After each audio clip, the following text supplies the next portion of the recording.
সবাইকে আমার চেম্বারে স্বাগতম। অনেকে আমার কাছে জানতে চায়, স্যার হাতের গোড়ালিতে ব্যথা করলে কি করতে হয়?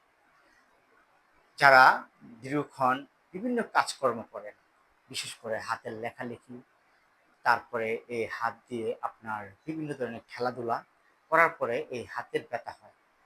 আমরা প্রাথমিকভাবে এই হাতের গোড়ালি ব্যথার জন্য কিছু এক্সারসাইজ করলেই ভালো থাকতে পারি। আজকে যারা এই হাতের গোড়ালি ব্যথায় আপনারা ভুগছেন দীর্ঘদিন যাবৎ, তাদের জন্য একটি এক্সারসাইজ, যে এক্সারসাইজটি করলে আপনি ভালো থাকতে পারবেন। খুব সহজ একটা এক্সারসাইজ। আমরা ঠিক এমন একটা যদি বোতল আমরা যদি নেই, নিয়ে যদি প্রতিদিন ঠিক এভাবে আমাদের হাতটাকে